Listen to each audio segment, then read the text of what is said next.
Now, again, different motherboards take different pin counts of RAM. For example, if you picked out DDR2 RAM, you have to know that DDR2 has 3 different pin counts. So even though you might have got the right type, you still need to make sure that it got the right pin count. So again, style of RAM, such as DDR, DDR2, DDR3, pin count, such as how many pins are on it. The next thing I wanted to talk to you guys about is the speed of RAM. Now again, all these specs I'm talking about, the only way to know what specs your computer is going to take is to check the specs on your motherboard. Once you buy your motherboard, then it's going to come with a whole list of specs, and look at that, and that one's going to tell you. Alright, the next thing I want to talk to you guys about is your speed of RAM. Now, once you're looking at RAM, you're going to come across a number that you might not know what it is, and it's kind of a number that's kind of just floating there and not really telling anything a whole lot.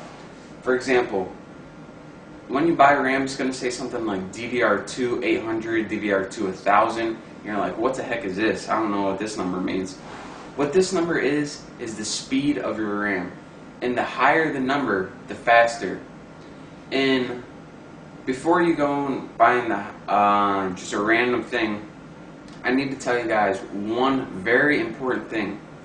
When you're looking at your motherboard in the specs of RAM, it's going to have a memory standard. And what this is the lowest amount speed that it can come with.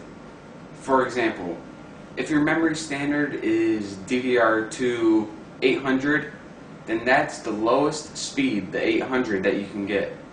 Now, another thing that you should know is memory or RAM is backwards compatible. Therefore, you can always get a speed higher than the standard. So if your standard on your motherboard is DDR2 800, you can always go DDR2 1000, DDR2 1200, but you can never go any lower like DDR to 600 or 400. So you can always go higher speed than your standard, but never lower. It's very important, because if you put lower RAM in, your computer is not going to work at all.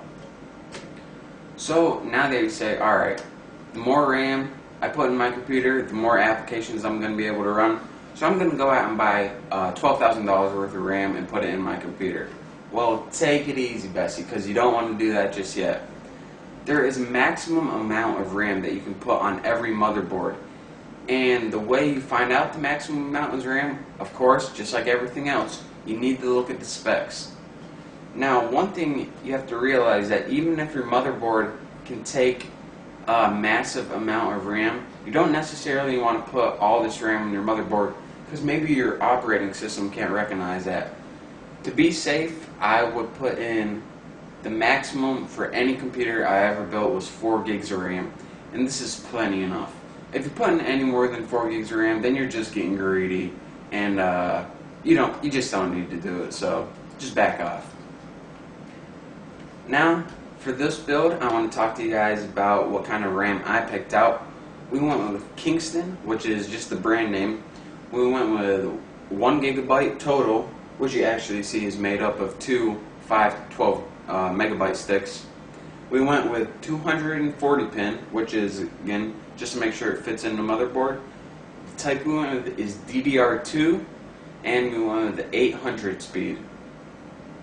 So this should be plenty enough to support our applications that we're going to be running on our computer.